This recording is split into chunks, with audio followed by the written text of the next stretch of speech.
ओम अज्ञानतिमिरान्धस्य ज्ञानाञ्जनशलाकया चक्षुरुन्मिलितं येन तस्मै श्रीगुरुवे नमः। नमो ओम विष्णुपादाय कृष्णप्रेष्ठाय भूतले श्रीमते भक्तिवेदांत स्वामिनिति नामिने। नमस्ते सारस्वती देवे गौरवाणी प्रचारिणे निर्विशेष शून्यवादी पाश्चात देशतारिणे। जय श्री कृष्ण चैतन्य प्रभु नित्यानंद श्री अद्वैत गदाधर श्रीवास आदि गौर भक्त वृंद। हरे कृष्णा कृष्ण कृष्ण हरे हरे, हरे राम राम राम हरे हरे। हरे कृष्णा कृष्ण कृष्ण हरे हरे, हरे राम राम राम हरे हरे। हरे कृष्णा कृष्ण कृष्ण हरे हरे, हरे राम राम राम हरे हरे।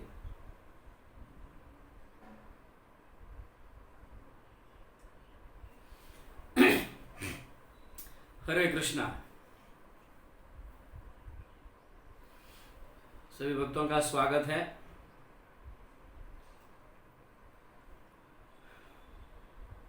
गौर भक्त वृंद दर्शन सीरीज में आज हम श्री गोपाल भट्ट गोस्वामी के लीलाएं और शिक्षाएं उस विषय में चर्चा करेंगे, क्योंकि कल श्रीनिवास आचार्य का हमने स्मरण किया, उनकी शिक्षाओं को समझे, और कल ही राधा रमण का प्राकट्य दिन भी था। श्री राधा रमण का प्राकट्य दिन भी कल था और कल हम उनकी चर्चा नहीं कर पाए, इसलिए आज राधा रमण का प्राकट्य दिन और गोपाल भट्ट गोस्वामी के लीला और शिक्षाओं के विषय में भी हम समझने का प्रयास करेंगे। तो ऐसा लिखा गया है हरि भक्ति विलास में,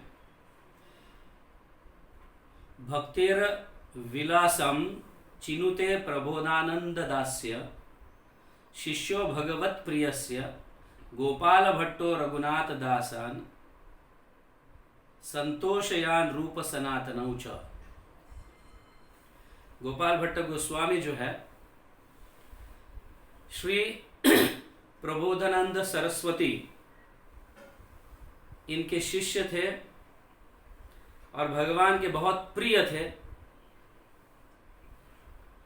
और रघुनाथ दास गोस्वामी, रूप गोस्वामी और सनातन गोस्वामी को संतुष्ट करने के लिए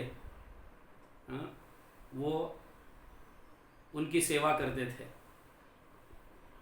ऐसा यहाँ पे कहा गया है। तो गोपाल भट्ट गोस्वामी जो है प्रबोधानंद सरस्वती ठाकुर के शिष्य है, और प्रबोधानंद सरस्वती जो है ये वेंकट भट्ट के भाई है, और वेंकट भट्ट के पुत्र जो है वो है गोपाल भट्ट गोस्वामी। तो हम इसकी चर्चा करेंगे, और ध्यान में रखिए कि गोपाल भट्ट गोस्वामी ये गुण मंजरी है कृष्ण लीला में, गुण मंजरी। तो जब चैतन्य महाप्रभु संन्यास लिए थे, संन्यास लेने के उपरांत अद्वैताचार्य के नित्यानंद प्रभु के आइडिया से वो अद्वैताचार्य के घर पहुंचे, नवद्वीप पहुंचे, और वहां से फिर उनके माँ का आदेश था कि तुम्हें अगर रहना है तो कहाँ रहे, जगन्नाथपुरी में रहे, वृंदावन में मत रहिए। तो वृंदावन बहुत दूर पड़ता है और नवद्वीप से कई भक्त आते रहते हैं जाते रहते हैं जगन्नाथपुरी, तो तुम्हारा खुशहाल समाचार जो है मुझे हर हमेशा मिलते रहेगा, ऐसे सच्ची माता कहती है अपने पुत्र को, और आदेश देती है जगन्नाथपुरी में रहने के लिए, और जगन्नाथपुरी में रहने के लिए जाते हैं। लेकिन पहले के जो 6 साल है संन्यास लेने के उपरांत वो साउथ इंडिया टूर करते हैं, प्रचार करते करते हर हमेशा हरि नाम में मदमस्त होते हुए हर गांव, हर शहर, सभी जगह भगवान के नाम को विस्तार करते, मतलब भगवान के नाम का विस्तार करते रहते हैं, सभी को ये हरि नाम का दान देते रहते हैं। साउथ इंडिया की तरफ जाने लगते हैं। हर गांव भगवान का नाम लेना शुरू कर देते हैं। चैतन्य महाप्रभु इतने आकर्षित और इतने सुंदर होते हैं उनको कई कई लोगों को ऐसे लगने लगता है कि कोई देवता अवतरित हुआ है इस पृथ्वी पर। देवता इतने सुंदर और मधुर आवाज से, मधुर ध्वनि से हरि नाम हरे कृष्ण कृष्ण कृष्ण हरे हरे, हरे राम राम राम हरे हरे। इनको इनका दर्शन लेते ही, दर्शन करने के बाद या दर्शन लेते ही कहो तो सभी के हृदय में हरिनाम के प्रति आकर्षण जागृत होने लगता है। इस तरह से चैतन्य महाप्रभु पूरे साउथ इंडिया में हरिनाम का प्रचार करते हैं। और ऐसे फिर धीरे ऐसा लगता है कि मतलब जैसे बारिश जो है, बारिश कभी किसी को देखकर नहीं गिरती है। हाँ, कई जगह पे भी गिरती है, सभी जगह। और ऐसे चुनकर नहीं, ये श्रीमंत है इसलिए उनके ऊपर बारिश गिरे, या ये गरीब है इनके यहाँ पे बारिश नहीं गिरना। तो इस तरह से जैसे बारिश जो है ये कभी पक्षपात नहीं करती है, ठीक उसी तरह से हरिनाम जो है चैतन्य महाप्रभु पक्षपात किए बिना सभी को, यहाँ तक कि गरीबों को भी, गांवों में भी, शहरों में भी, ब्राह्मणों को भी और तुच्छ जीवों को भी ये हरिनाम देते देते निकले और पहुंच जाते हैं साउथ इंडिया के एक सुंदर स्थल, धाम पे, जिसको कहा गया श्रीरंगम। वहां पे श्री रंगनाथ का बहुत बड़ा मंदिर है, विशाल मंदिर है। साउथ इंडिया कोई गए हैं तो आप इसके दर्शन ले सकते हैं। बहुत बहुत विशाल मंदिर है श्री रंगनाथ, श्री रंगनाथ टेम्पल। उसको श्री रंग क्षेत्र भी कहा जाता है। और कावेरी के वहां पे नजदीक है, वहां से कावेरी बहुत नजदीक है, कावेरी नदी जो है बहुत नजदीक है। और इस मंदिर में हजारों लोग दर्शन करने आते रहते हैं, हजारों लोग। इतना विशाल मंदिर, हम इवन वृंदावन में भी इस मंदिर के दर्शन किए हैं ना। गोविंद, राधा गोविंद मंदिर के सामने श्रीरंग मंदिर है ना। तो आप देखिए वृंदावन में ही इतना विशाल है, तो रंग क्षेत्र में कितना विशाल मंदिर होगा। ये ओरिजिनल टेम्पल कितना विशाल होगा। और रोज हजारों लाखों लोग दर्शन करने आते हैं श्री रंगनाथ जी का। और वहां पे करीबन 100-150 या 500 से ज्यादा ब्राह्मण जो है मंत्रों का उच्चारण करते रहते हैं। भगवान की स्तुति से मंत्रों का उच्चारण करते हैं, मंत्रों के माध्यम से भगवान की स्तुति करने लगते हैं। तो उस समय भी जब चैतन्य महाप्रभु श्रीरंग क्षेत्र पहुंचे तो इस विशाल मंदिर में इतना सारा रश होता है, लाखों लोग उस मंदिर में दर्शन करने के लिए आते रहते हैं। और करीबन हजारों ब्राह्मण जो है मंत्रों का उच्चारण कर कर भगवान के गुणगान गाते रहते हैं। और ऐसे समय चैतन्य महाप्रभु जो है उस मंदिर में एंटर करते हैं और हरिनाम के साथ और नाचते हुए हरे कृष्णा कृष्ण कृष्ण हरे हरे, हरे राम राम राम हरे हरे, नृत्य और कीर्तन करते करते जाते रहते हैं। मंदिर में घुस जाते हैं और सारे लोग उनको देखकर आश्चर्यचकित होते हैं, सोचने लगते हैं कि इतने सुंदर व्यक्ति, ऐसा लगता है कि कोई देवता अवतरित हुआ है यहाँ पे।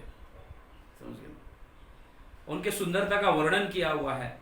कमल जैसे नयन है, आजानुलंबित भुजव है, मतलब उनके हाथ जो है घुटनों के नीचे तक पहुंचते हैं। और ये हाथ को ऊपर करते हुए हरिनाम की ध्वनि बोल रहे हैं, महामंत्र को गा रहे हैं और आंखों में से अश्रु आ रहे हैं।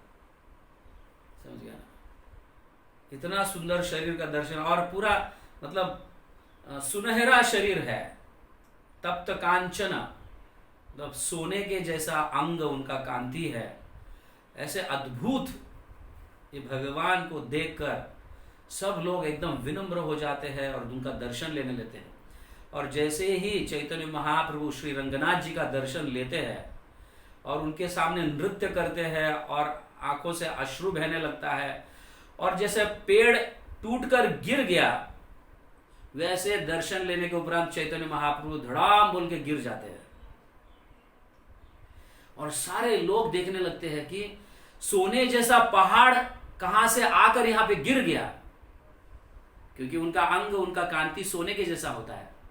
तो ऐसे लगता है, ऐसा ध्वनि, ऐसा आवाज आता है चैतन्य महाप्रभु गिरने के बाद कि जैसे पहाड़ सोने का आके गिर गया वहां पे।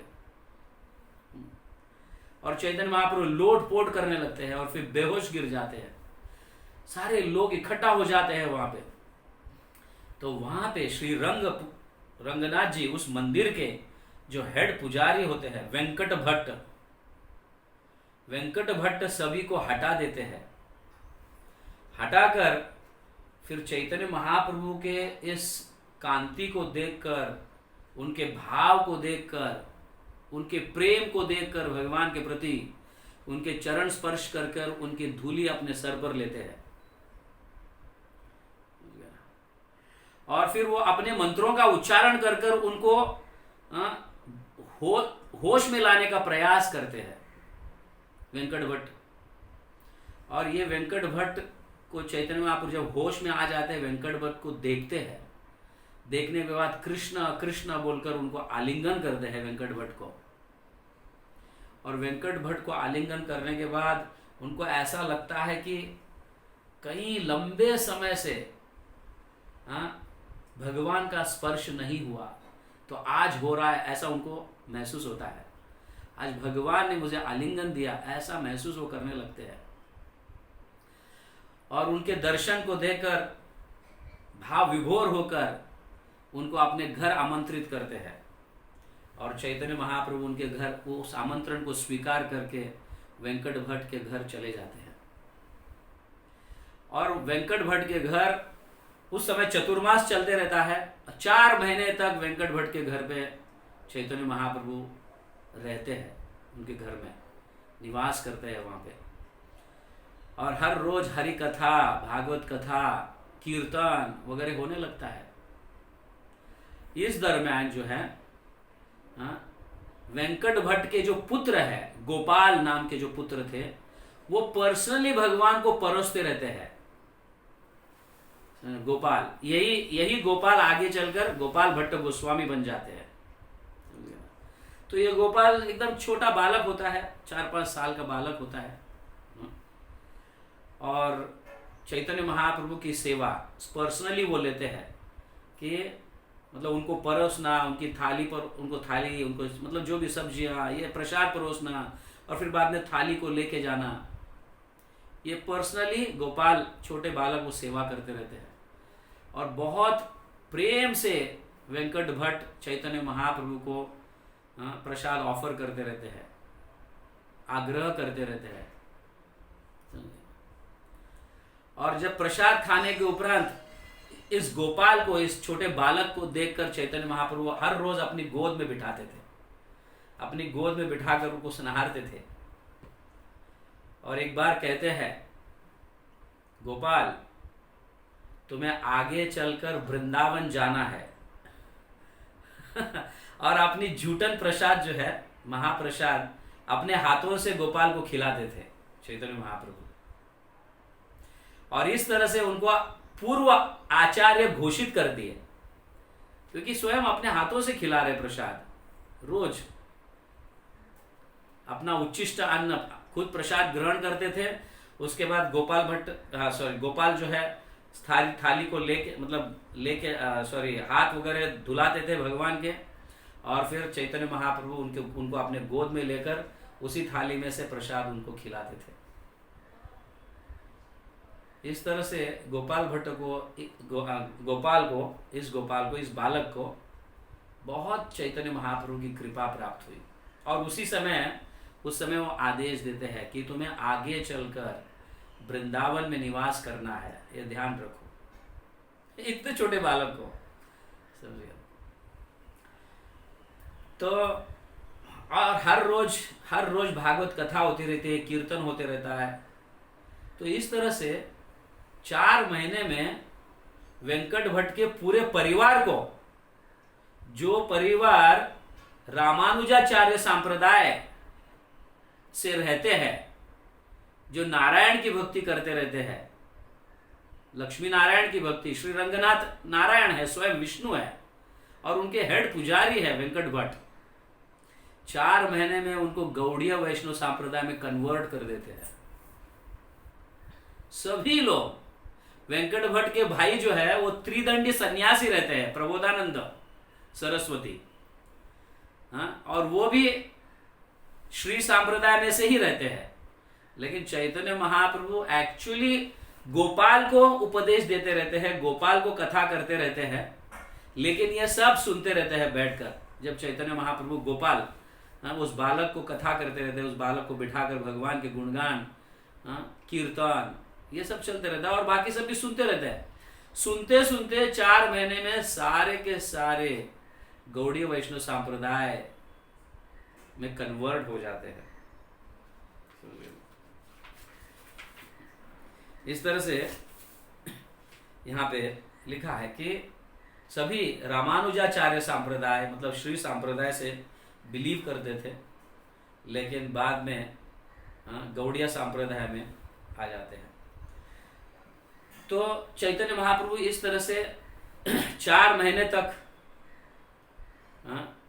श्रीरंग क्षेत्र में निवास किए, वेंकट भट्ट के घर पे रहे और उनको उपदेश दिए।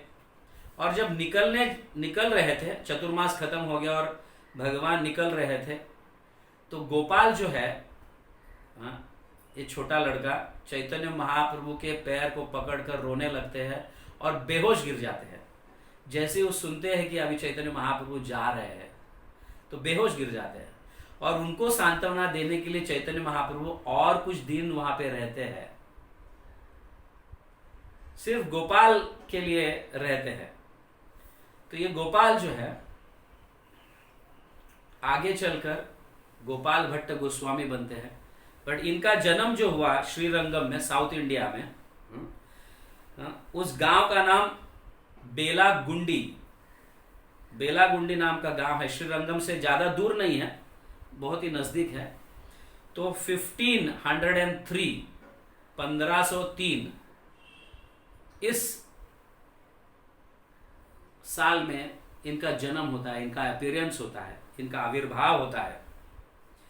तो नरहरि सरकार जो भक्ति रत्नाकर इसमें लिखते हैं, गोपाल भट्ट को चैतन्य महाप्रभु अपने सपने में,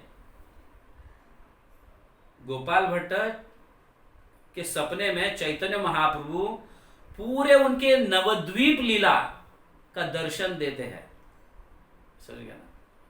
पूरे नवद्वीप लीला, जितने भी नवद्वीप में जितने भी लीलाएं घटे, वो सब गोपाल भट्ट को अपने सपने में दर्शन देते। क्योंकि चैतन्य महाप्रभु संन्यास लेने के बाद तो बाद में ही मिले, और नवद्वीप का तो उन्होंने कभी सुना ही नहीं था गोपाल भट्ट। हाँ, तो चैतन्य महाप्रभु जब चले गए साउथ इंडिया टू, मतलब रंग क्षेत्र छोड़कर चले गए, और फिर बाद में फिर अन्य जगह प्रचार प्रसार करने लगे, तो एक दिन सपने में, इस गोपाल के सपने में, या फिर थोड़े बड़े हो जाने के बाद, तो चैतन्य महाप्रभु इनके सपने में अपने पूरे नवद्वीप लीलाओं का दर्शन कराते हैं। जितने भी चैतन्य महाप्रभु 24 साल तक रहे नवद्वीप में, तो सारे लीलाओं का दर्शन गोपाल भट्ट करते हैं। इसको नरहरि सरकार जो है भक्ति रत्नाकर ग्रंथ में इस तरह से लिखे हुए हैं। और जब यही सपने में, यही विजन में, जब सन्यास आखिर में उनकी आखिरी लीला नवद्वीप की, जब काटवा पहुंचते हैं और वहां पे सन्यास लेते हैं चैतन्य महाप्रभु, इसका भी दर्शन इतने दूर से गोपाल भट्ट कर रहे हैं, और इस लीला को देखकर बहुत क्रंदित हो जाते हैं, रोने लगते हैं। गोपाल भट्ट रोते रहते हैं कि चैतन्य महाप्रभु भगवान है स्वयं, और सन्यास लिए है हम जिस पतित जीवों का उद्धार करने के लिए, उनको सहा नहीं जाता, हमेशा हृदय एकदम क्रंदन होते रहता है उनका, बहुत मतलब दुखी हो जाते हैं, रोने लगते हैं। और चैतन्य महाप्रभु इस भाव को देखकर, समझ गए ना, गोपाल भट्ट के इस भाव को देखकर गोपाल भट्ट को उसी सपने में उस दर्शन, उनको आलिंगन करते हैं, आलिंगन कर कर अपने आंसुओं से उनके शरीर को अभिषेक करते हैं चैतन्य महाप्रभु। गोपाल भट्ट के इस भाव को देखकर चैतन्य महाप्रभु आलिंगन करते हैं और रोने लगते हैं कि इतने छोटे बच्चे में कैसा भाव है, ये मेरे प्रति कितना प्रेम है। और फिर जाते जाते चैतन्य महाप्रभु ये कहते हैं, मतलब सपने से जाते, सपने में ये विजन में, वो सपने में ये पूरा दर्शन कर रहे हैं, नवद्वीप लीला का दर्शन, सन्यास का दर्शन, और आलिंगन दिया हुआ दर्शन, ये भी कर रहे हैं। और जाते जाते सपने में से निकलते निकलते चैतन्य महाप्रभु गोपाल भट्ट को कहते हैं, ये सीक्रेट है, किसी को भी मत बताना। जो मैंने तुम्हें आलिंगन दिया है, पूरे नवद्वीप का दर्शन करवाया है, ये मोस्ट सीक्रेट है, किसी को भी मत बताना। समझ गया ना? इस तरह से कहकर चले जाते हैं। तो फिर सपने से बाहर आ जाते हैं, सब पूरे सपने में दर्शन देते हैं भगवान। इस तरह से पूरे नवद्वीप लीलाओं का दर्शन कराते हैं गोपाल भट्ट गोस्वामी को। तो गोपाल भट्ट फिर बाद में उनका पढ़ाई शुरू होता है, ग्रामर में एक्सपर्ट ग्रामर बन जाते हैं, व्याकरण में एकदम एक्सपर्ट बन जाते हैं। और साथ ही साथ पोएटिक नॉलेज भी होता है, कविताओं की रचना कैसी करनी चाहिए इसका भी एकदम भरमसाठ ज्ञान उनको प्राप्त होता है। और वेदांत पर अभ्यास कभी करते रहते हैं। और उनके जो चाचा है प्रबोधानंद सरस्वती, उनको स्पेशली भक्ति के विषय में ज्ञान देते रहते हैं, भक्ति शास्त्रों का ज्ञान देते रहते हैं। तो इस तरह से उनका अभ्यास हुआ करता था। फिर चैतन्य महाप्रभु के आदेश से, और कई बार बीच में चैतन्य महाप्रभु का स्मरण होता था और चैतन्य महाप्रभु कहते थे कि मैं वृंदावन में रहूंगा, आप आ जाओ, या फिर मतलब आप वृंदावन जाओ, ऐसे जो उन्हें आज्ञा दी थी।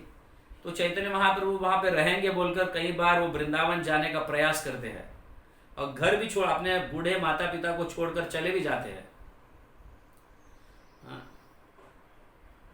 और फिर वापस उनके, और चैतन्य महाप्रभु का आज्ञा उन्हें पता चलता है, नहीं तुम्हें बाद में आना है, जब तुम्हारे माता पिता इस देह को त्यागेंगे, उसके बाद तुम्हें आने के लिए उन्होंने कहा था। उस समय मतलब अच्छी तरह से माता पिता की सेवा कीजिए, और जब उनका देहांत हो जाएगा, वो अपने शरीर को त्यागेंगे, तब फिर आप वृंदावन आ जाना।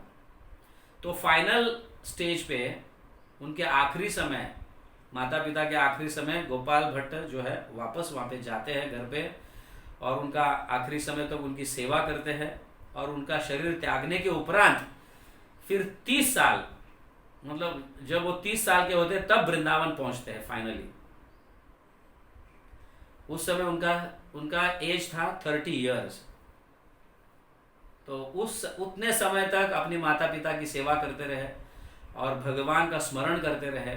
चैतन्य महाप्रभु ने जो उन्हें मंत्र दिए थे, उस मंत्र का उच्चारण जप करते रहे, और जप में हमेशा चैतन्य महाप्रभु का स्मरण करते थे वो। और कब मैं चैतन्य महाप्रभु को मिलूं, कब मैं चैतन्य महाप्रभु को मिलूं, ऐसा ये आशा लेकर वृंदावन पहुंचते हैं। वृंदावन पहुंचने के बाद पता चलता है कि चैतन्य महाप्रभु वृंदावन में नहीं है, जगन्नाथपुरी में है। वृंदावन में नहीं है, जगन्नाथपुरी में है। भक्तों के माध्यम से उन्हें पता चलता है। फिर जब रूप गोस्वामी सनातन गोस्वामी को कि गोपाल भट्ट आए हैं यहाँ पे, तो पहले ही रूप गोस्वामी सनातन गोस्वामी को चैतन्य महाप्रभु पहले ही बता दिए रहते हैं कि ऐसे ऐसे गोपाल भट्ट नाम का भक्त आएगा, उनका अच्छी तरह से ख्याल रखना, जैसे तुम्हारे भाई है ऐसा उनका ख्याल रखना है, and he is a special person, ऐसे कहकर जाते हैं जगन्नाथपुरी। तो जब गोपाल भट्ट पहुंचते हैं तो रूप गोस्वामी सनातन गोस्वामी को पता चलता है, और फिर ये मैसेज चैतन्य महाप्रभु को भेज देते हैं कि गोपाल भट्ट जो है यहाँ पे पहुंच गया है, हम उनकी अच्छी तरह से ख्याल रखेंगे, उनको प्रसाद की व्यवस्था और उनकी भक्ति ठीक से चले, ये सब व्यवस्था हम करेंगे, आप चिंता मत कीजिए। तो ये सुनकर चैतन्य महाप्रभु एकदम खुश हो जाते हैं, गोपाल भट्ट पहुंच गए ऐसा। तो गोपाल भट्ट के लिए अपने स्पेशल जो है उपवस्त्र, चैतन्य महाप्रभु अपना स्पेशल उपवस्त्र देते हैं और अपना कॉपिन भी देते हैं, किसी के हाथ से भिजवा देते हैं कि ये गोपाल भट्ट को मेरे तरफ से प्रसाद बोलकर देना। अपना स्पेशल कॉपिन और उपवस्त्र, और साथ ही साथ बैठने का एक जो आसन होता है वो आसन भी भेज देते हैं चैतन्य महाप्रभु। ये 3 चीजें गोपाल भट्ट गोस्वामी को मिलता है, और गोपाल भट्ट गोस्वामी जो है उनको लेकर रोज अपने मतलब भगवान की पूजा करते रहते हैं।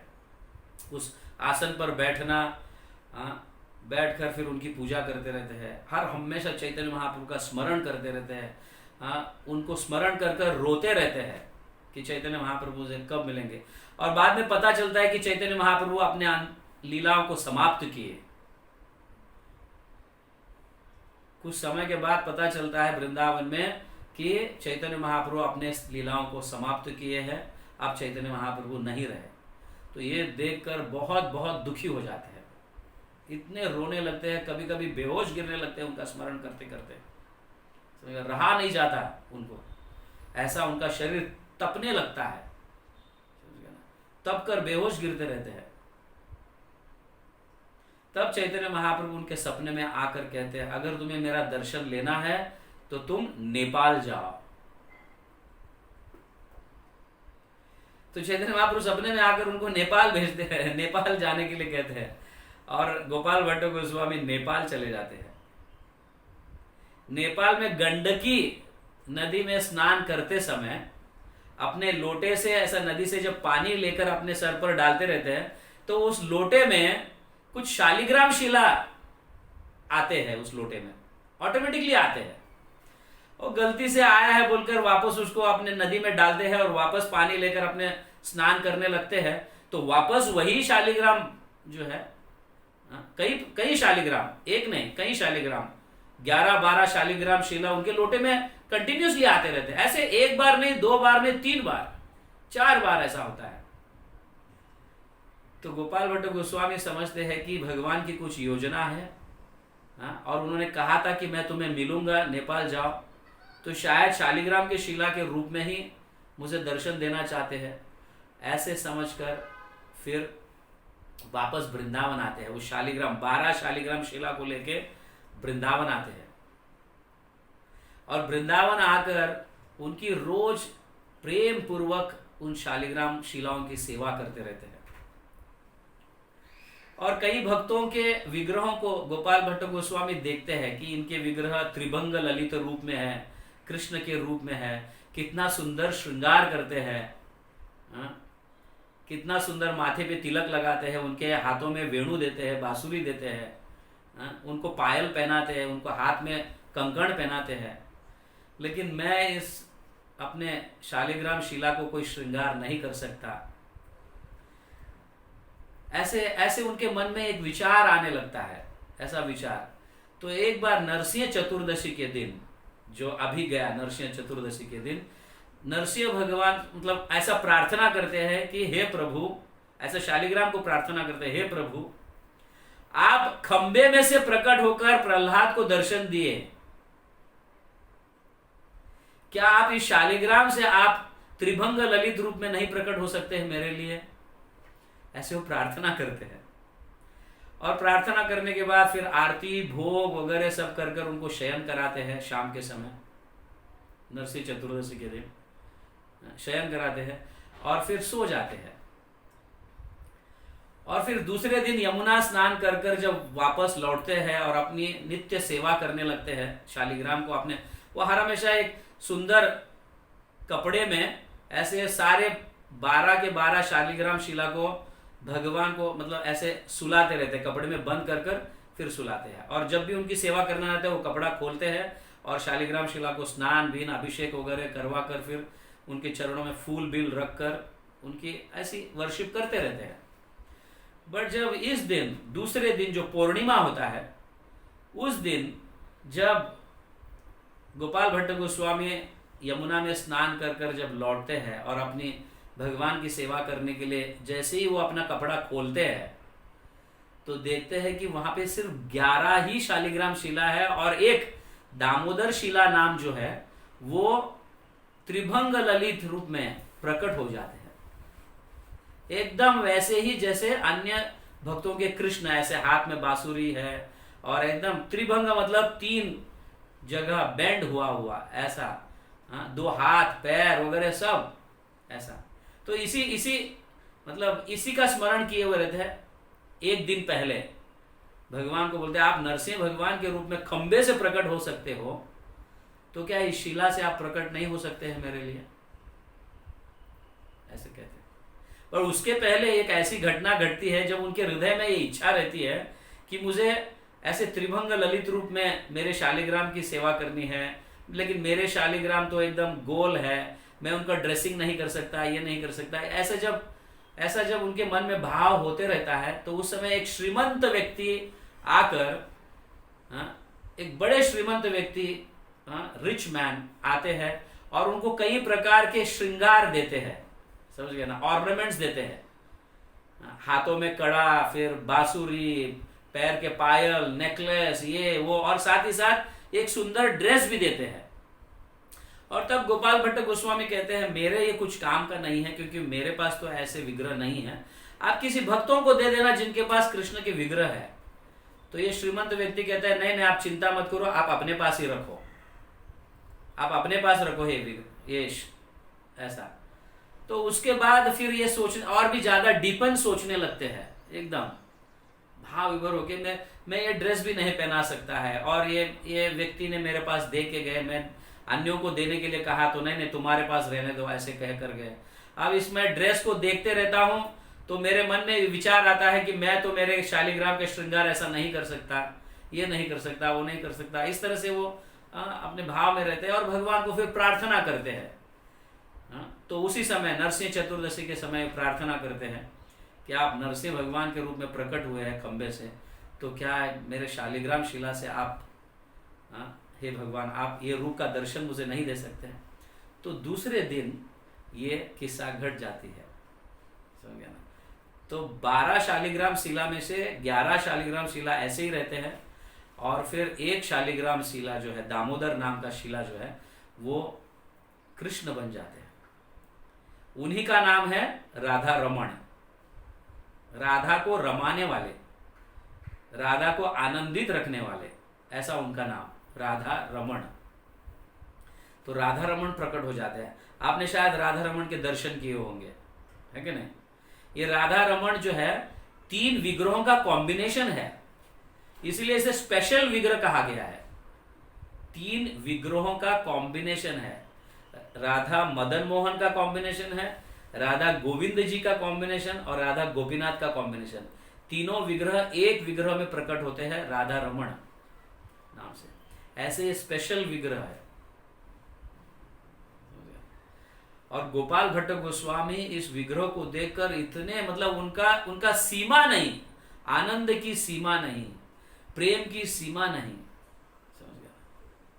500-600 लीटर दूध लाकर उनका अभिषेक कराते हैं उस दिन, पूर्णिमा के दिन, वो उनका प्राकट्य स्थान।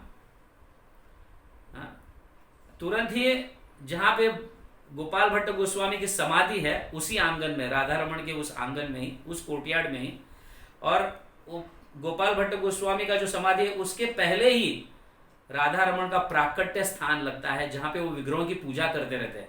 बाद में मंदिर में शिफ्ट किया जाता है, लेकिन पहले जो है, शायद आपने दर्शन किए हैं पता नहीं, लेकिन वहां पे एक छोटा सा ऐसा टूटा हुआ, थोड़े खंबे विंबे ऐसे है और एक छोटा प्लेटफॉर्म है, उस पर रखकर अपने शालिग्राम शिलाओं की सेवा करते थे। तो वहां पे उनका प्राकट्य हुआ राधा रमण जी का। इतने सुंदर विग्रह है राधा रमण जी।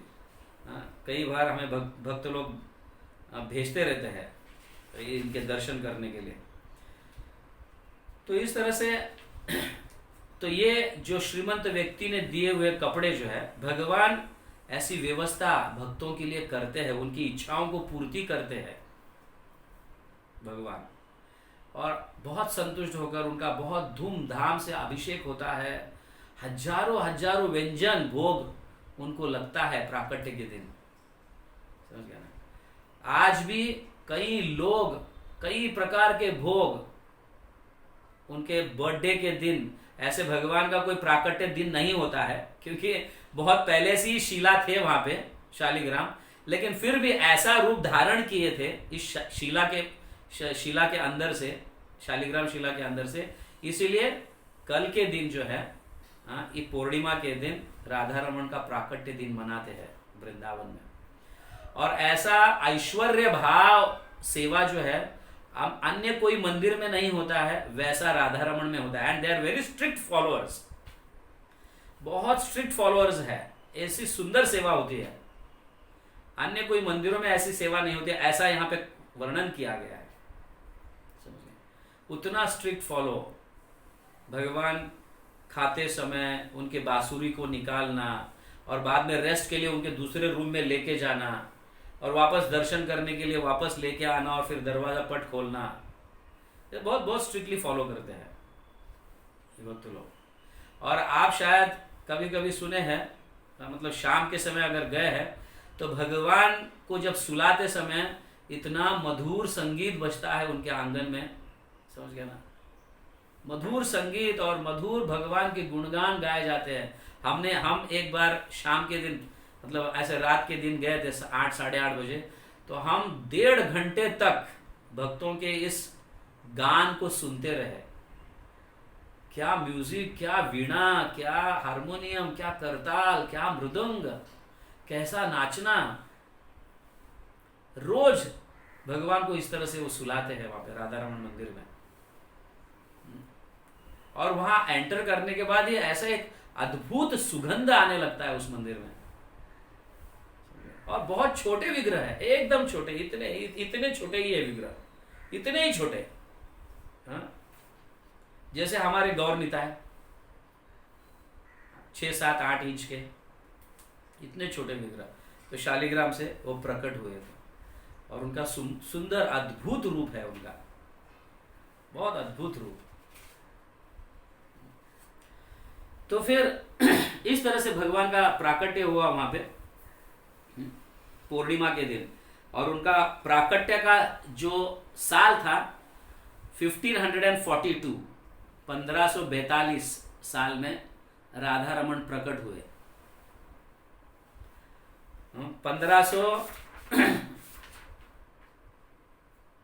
कब अपीयरेंस डे 1503 में गोपाल भट्ट गोस्वामी प्रकट हुए, एग्जैक्टली 39 इयर्स के बाद, शायद नहीं 42 मतलब, एम आई करेक्ट नारद? 1503 एंड 1542, 39 इयर्स है ना। 39 इयर्स के बाद राधा रमन प्रकट हुए। उनके मतलब उस समय 39 इयर्स के थे गोपाल भट्ट गोस्वामी। तो यहाँ पे इस तरह से वर्णन है। और खास बात तो यह है, जब मुगल राज्य करते थे और कई विग्रहों को जयपुर में, हाँ, और कहीं जगह उनको छिपाया गया, राधा कुंड में छिपाया गया, समझ गया ना, करौली में लेके गए, कई विग्रहों को लेके गए, लेकिन राधा रमन वहीं पे रहे। वो एक ही विग्रह है, हाँ, जो राधा रमन जब प्रकट हुआ था तब से वो वहीं पे है समझ गया ना। बाकी अन्य विग्रह जो है, जैसा राधा गोविंद है, राधा दामोदर है, राधा गोपीनाथ है और अन्य सभी विग्रह, हाँ, इस मुगलों के डर से भक्त लोग जो है कहीं छिपा कर रखे और कहीं दूसरे गांव ट्रांसफर किए, कुछ जयपुर में, कुछ करौली में और कई जगह ऐसा। लेकिन राधा रमन विग्रह वहीं पे वृंदावन में ही निवास किए ऐसा। क्योंकि वो मंदिर, ऑफ कोर्स वो मंदिर जैसा दिखता नहीं, वो घर के जैसा ही दिखता है। आप कभी दर्शन लिए तो देखो, हाँ, घर के जैसा ही दिखता है वो। और घर पे कौन घुसकर ये मुगल सोचेगा कि इस घर में इतना बड़ा विग्रह होगा, ऐसा कुछ। मंदिर दिखता था तो मंदिर में विग्रहों को नाश करते थे, इस तरह से ये किया करते थे। तो राधा रमन हर हमेशा वृंदावन में ही रहे हैं। और राधा रमन के जो पुजारी लोग हैं, एक अद्भुत लीला है, जब एक बार गोपाल भट्ट गोस्वामी जो है हरिद्वार जाते हैं और हरिद्वार से लौटते समय जो है बहुत बड़ा मतलब तूफान आ जाता है, बारिश गिरने लगता है, तूफान आ जाता है। तो गोपाल भट्ट गोस्वामी एक बार एक ब्राह्मण के घर के अंदर शेल्टर लेते हैं। वो ब्राह्मण बुलाते हैं, आप आ जाइए, आप आ जाइए, अंदर आ जाइए, बहुत बारिश है, बहुत तूफान है। पहले अभी के जैसा हरिद्वार पहले नहीं था। अभी कितने सारे लॉजेस, होटल्स, ये वो बनकर एकदम रश रश हो गया है। पहले वैसे नहीं था। 500 साल पहले ऐसा नहीं था।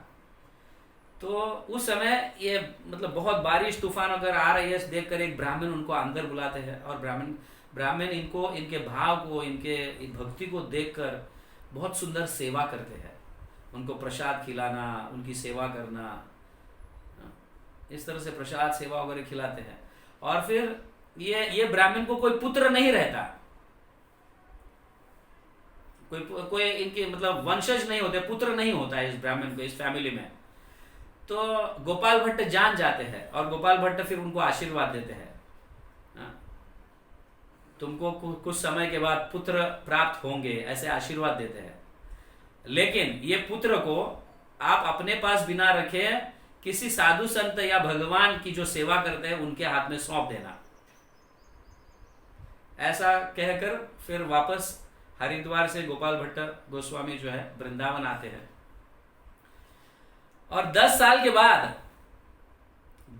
के बाद एक समय जब गोपाल भट्ट गोस्वामी यमुना में स्नान कर कर आते रहते हैं, तो उनके कुटीर, गोपाल भट्ट गोस्वामी के कुटीर के पास एक छोटा बालक जो है वहां पे बैठा हुआ रहता है।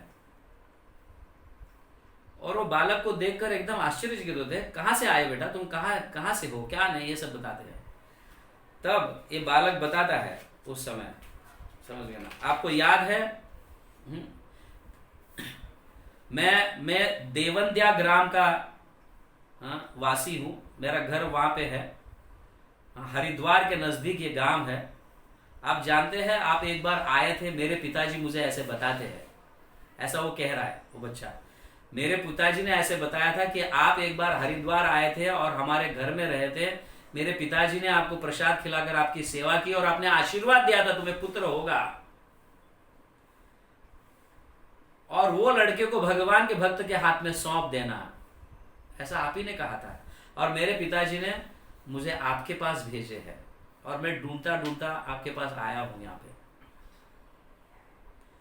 और मेरा नाम गोपीनाथ है, ऐसा वो कहते हैं।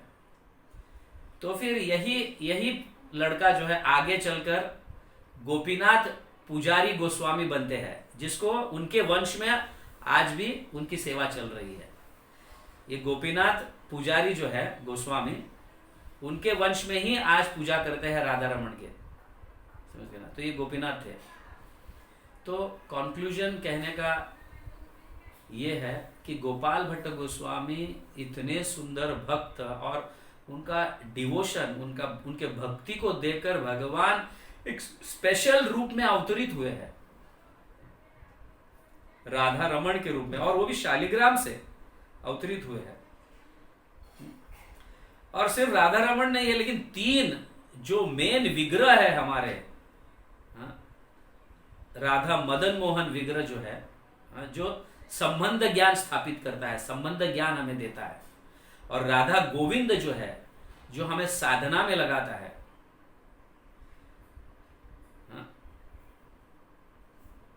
अभिधेय में लगाता है, और राधा गोपीनाथ जो हमें प्रयोजन देता है, प्रेम देता है। ये तीनों का कॉम्बिनेशन है राधा रमन, ऐसा कहा गया है हमारे आचार्यों के माध्यम से। तो ये और भी स्पेशल विग्रह इसलिए कहा जा रहा है कि जब जब गोपाल भट्ट गोस्वामी को चैतन्य महाप्रभु का स्मरण होता था और वो बेहोश गिर जाते थे, तो उस समय यही राधा रमन चैतन्य महाप्रभु के रूप में भी उन्हें दर्शन दिए है। यही राधा रमन कभी कभी चैतन्य महाप्रभु के रूप में दर्शन दिए हैं गोपाल भट्ट गोस्वामी को, जब जब उनको इस सेपरेशन ये विरह में सहा नहीं जाता था कि चैतन्य महाप्रभु चले गए, सन्यास, ये सब लीलाओं का जब स्मरण करते थे और रोते थे तो उस समय राधा रमन चैतन्य महाप्रभु के रूप में दर्शन देते थे।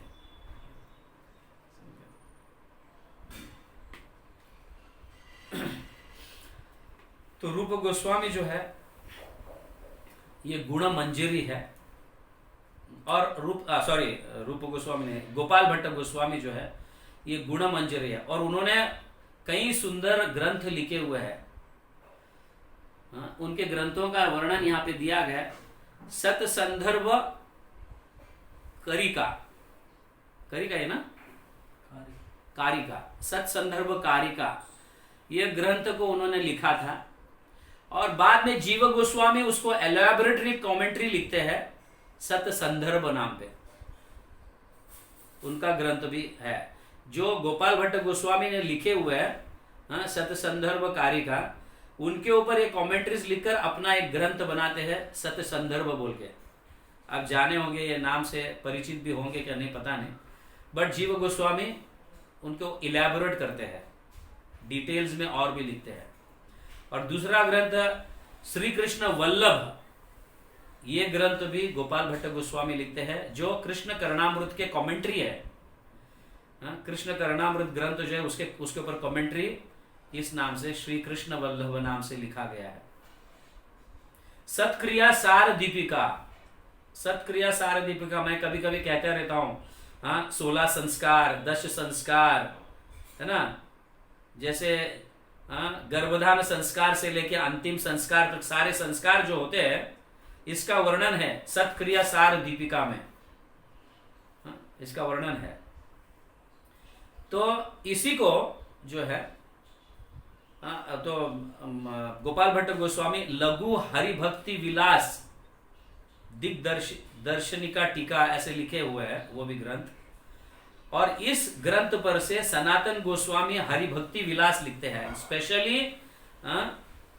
ये उन्हीं के ग्रंथ से, गोपाल भट्ट गोस्वामी के ग्रंथ से ही लेकर, लेकिन उसमें बहुत सारे मिक्स रहते हैं, अनेक प्रकार के एक्टिविटीज वगैरह रहते हैं। गोपाल भट्ट गोस्वामी ने जो लिखे हैं ग्रंथ लघु हरिभक्ति विलास, तो इसके ऊपर से उनको सिस्टमैटिक फॉर्म में सनातन गोस्वामी जो है हरिभक्ति विलास लिखते हैं और उनको पब्लिश करते हैं एफेक्शनेट, मतलब गोपाल भट्ट गोस्वामी के प्रति उनका ज्यादा झुकाव रहता है, तो उनके नाम से ही ये ग्रंथ पब्लिश करते हैं, गोपाल भट्ट गोस्वामी के नाम से हरिभक्ति विलास। तो जब 45 वर्ष के हुए थे और वृंदावन में रहते थे गोपाल भट्ट गोस्वामी, तब कृष्णदास कविराज को भी मिले, जो चैतन्य चरितामृत के रचयिता है। और जब चैतन्य चरितामृत लिखने के लिए कृष्णदास कविराज जब अनेक आचार्यों की कृपा लेकर लिखना चाहते थे, कई भक्तों की कृपा, कई भक्तों के आदेश, ऐसा मतलब उनकी कृपा हो तो अच्छा रहेगा, तो कृपा प्राप्त करने के लिए कई भक्तों के पास गए, चैतन्य चरितामृत लिखने के लिए आदेश आया है तो आप सब मुझ पर कृपा कीजिए। उसी तरह से गोपाल भट्ट गोस्वामी के पास भी वो कृपा मांगने के लिए जाते हैं, लेकिन गोपाल भट्ट गोस्वामी कहते हैं मैं तभी कृपा दूंगा आपको, लिखने की अनुमति तभी दूंगा क्योंकि उस ग्रंथ में मेरे विषय में कोई चर्चा नहीं होनी चाहिए, मेरे विषय में कोई भी मत लिख, कुछ भी मत लिखिए। इतने विनम्र गोपाल भट्ट गोस्वामी। चैतन्य चरितामृत जो है इस ब्रह्मांड का सबसे बड़ा देन है, ये ग्रंथ, समझ गया ना, ये ग्रंथ जो है इस ब्रह्मांड में सबसे बड़ा देन है चैतन्य चरितामृत में। आप सोचो, इतना बड़ा ग्रंथ, इतने सारे वैष्णव पढ़ेंगे इसको, और गोपाल भट्ट गोस्वामी चाहते हैं कि मेरी एक भी विशेष कोई भी ऐसा लीलाओं का वर्णन करने की आवश्यकता नहीं है। कितने विनम्र, समझ गया ना। अगर हमने कार्य किए हैं और अगर हमारा नाम वहां पे नहीं होता तो हमें कितना दुख होता है, और हम उस व्यक्ति के प्रति कैसे होने लगते हैं, मैं इतना बड़ा कार्य किया है, वो मेरे इतने सारे लोगों का वर्णन किया और मेरा नाम नहीं उसके अंदर, है ना। लेकिन गोपाल भट्ट गोस्वामी कहते हैं कि मेरा बिल्कुल उसके अंदर ना। इसीलिए चैतन्य चरितामृत में गोपाल भट्ट गोस्वामी का ज्यादा उल्लेख नहीं है, सिर्फ कई बार, सिर्फ एक दो बार नाम आया हुआ है बस। गोपाल भट्ट गोस्वामी नाम आया है, बाकी उनके लीलाओं का वर्णन बिल्कुल नहीं है। हालांकि चैतन्य महाप्रभु गोपाल भट्ट गोस्वामी को बचपन में अपने गोदी में बिठाकर उनका उच्चिष्ट अन्न खिलाया है और उनको आशीर्वाद दिया है। इसका वर्णन चैतन्य चरितामृत में होना चाहिए। बट कृष्णदास कविराज फिर वचनबद्ध हो जाते हैं, तो गोपाल भट्ट गोस्वामी का कोई लीलाओं का वर्णन कृष्णदास कविराज इसलिए नहीं करते हैं क्योंकि गोपाल भट्ट गोस्वामी को वचन देते हैं, ठीक है आप आशीर्वाद दे दो मुझे लिखने के लिए, मैं आप जैसे कहेंगे वैसे ही मैं करूंगा, इस तरह से। तो गोपाल भट्ट गोस्वामी जो है ये गुण मंजरी है और श्रीनिवास आचार्य के गुरु है। कल जिनका हम वर्णन किए हैं, श्रीनिवास आचार्य जिनका हमने वर्णन, जिनके लीलाओं के विषय में हमने चर्चा की थी, वही श्रीनिवास आचार्य के गुरु है गोपाल भट्ट गोस्वामी, गुण मंजरी। और वो अपने मतलब अंतिम लीला या लीला की समाप्ति जो है 1585 में उनकी लीला की समाप्ति हुई। उन्होंने इस भौतिक जगत को छोड़ा और उनका समाधि जो है राधा रमन मंदिर के पीछे ही है, उसी गली में लगकर ही है, राधा रमन के पीछे मंदिर के बाजू में ऐसे लगकर। जब हम गोकुलानंद जाते हैं ना, राधा रमन के दर्शन लेकर गोकुलानंद मंदिर जाते हैं, जहाँ पे लोकनाथ गोस्वामी की समाधि, नरोत्तम दास ठाकुर की समाधि है,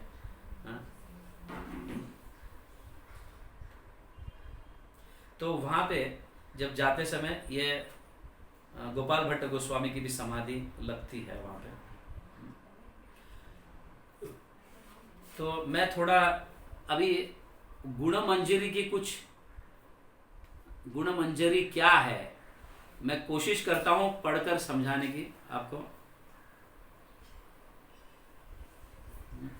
आप ध्यान से सुनिए, ऐसा लिखा है यहाँ पे, ऐशान्य चंपक लता कुंजात कुंजो अस्ति शोभनः गुणानंद प्रदो नामना तत्रास्ते गुण मंजरी रूप मंजरी का सौख्याभिलाषा सा प्रकीर्तिता जब राजी दुखलयान तदित प्रकार कांति भाग, ऐसा इनका वर्णन है यहाँ पे। तो वह यह कहा गया है कि गुण मंजरी जो है श्री चंपकलता के कुंज के आसपास ही रहती है,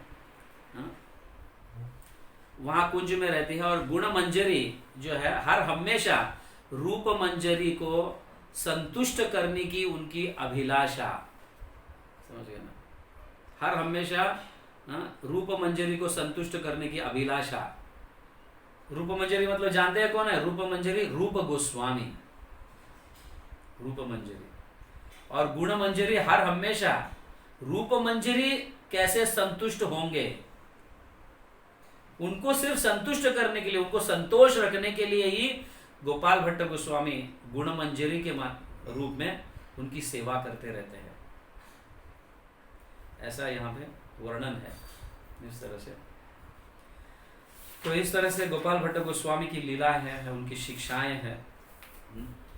हमें जो है ये लघु हरि भक्ति विलास कहो, इन ग्रंथों का श्री कृष्ण वल्लभ जो कमेंट्री है उनको भी हमें सुनना चाहिए या पढ़ना चाहिए। बहुत सुंदर शिक्षाएं हैं, भक्ति के संबंधित, भक्ति से संबंधित ये शिक्षाएं हैं। तो आप देख सकते हैं कि गोपाल भट्ट गोस्वामी कितने स्पेशल चैतन्य महाप्रभु के भक्त हैं। जब वो बालक थे, छोटे थे, उसी समय चैतन्य महाप्रभु तय किए थे कि ये आगे चलकर आचार्य बनेंगे। जब उनको उच्चिष्ट अन्न खिलाते रहते हैं, उसी समय वो मन में विचार कर लेते हैं, चैतन्य महाप्रभु उसी समय मन में विचार करते हैं ये आगे चलकर आचार्य बनेंगे, आचार्य बनेंगे। तभी से बचपन से ही उनको ये सिद्ध हुआ रहता है कि चैतन्य महाप्रभु की कृपा प्राप्त होती है।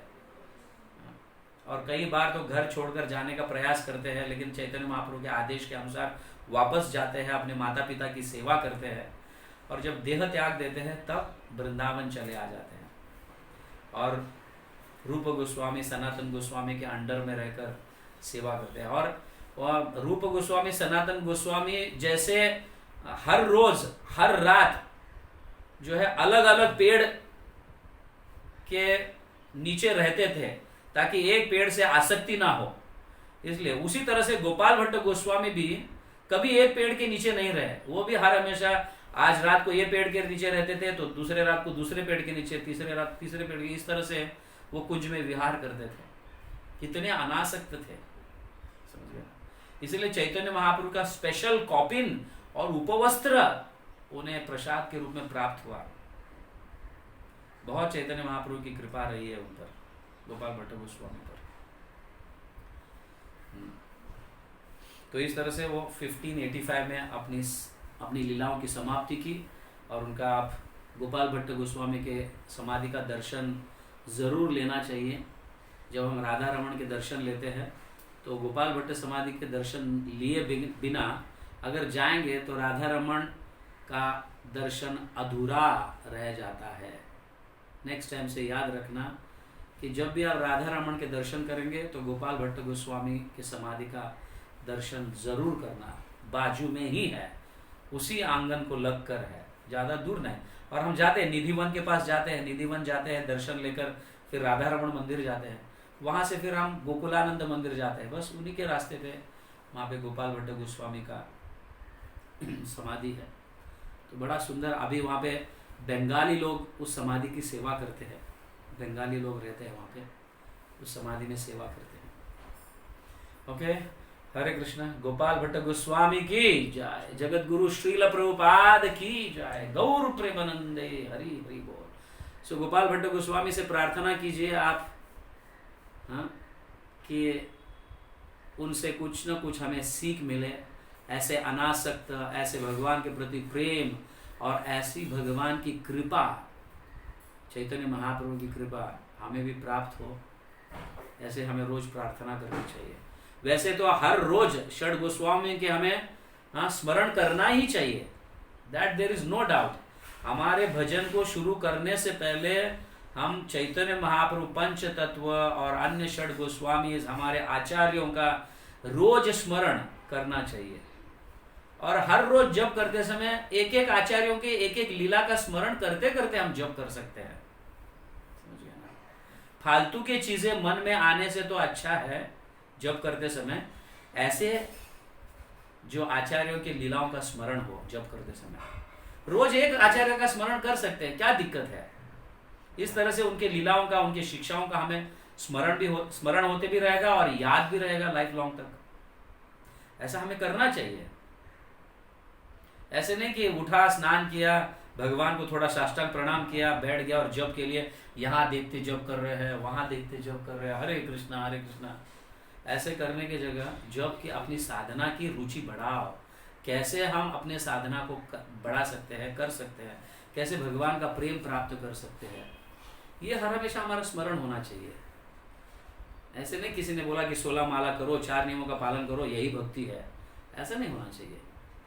भक्ति में आगे बढ़ना है तो ऐसे आचार्यों का स्मरण हमें होना चाहिए, उनके लीलाओं के, उनकी शिक्षाओं का स्मरण होते रहना चाहिए। जब करते समय हम इनका स्मरण कर सकते हैं ताकि हमें भी ऐसा भाव, हमें भी उनके कुछ गुण, जब हम किसी व्यक्तियों का स्मरण करते हैं उस व्यक्ति के गुण हमें आ जाते हैं। अगर तुम अपराधियों का स्मरण करते रहोगे तो अपराध उनके जैसे अपराध हमें भी आते रहेंगे, ऐसे गुण हमें भी प्रवेश करेंगे। तो बेटर है कि अपराधियों का स्मरण करने से तो अच्छा है आचार्यों का स्मरण करें जो भगवान के प्रति इतने प्रेम से सेवा की है और इतना प्रचार किए है। श्रील प्रभुपाद का स्मरण करो, वो कैसे प्रचार किए, उनसे शक्ति मिलती है हमें प्रचार करने के लिए। ये हर हमेशा ध्यान में रखिए, ये सीख है। इसीलिए हम आचार्यों की शिक्षाएं और उनके लीलाओं के विषय में चर्चा कर रहे हैं। हम सारे मोस्टली सभी आचार्यों की शिक्षाएं और लीलाएं कवर करेंगे इस संदर्भ में। इस लॉकडाउन में, इस क्वारंटाइन में। Okay, Hare Krishna, thank you very much.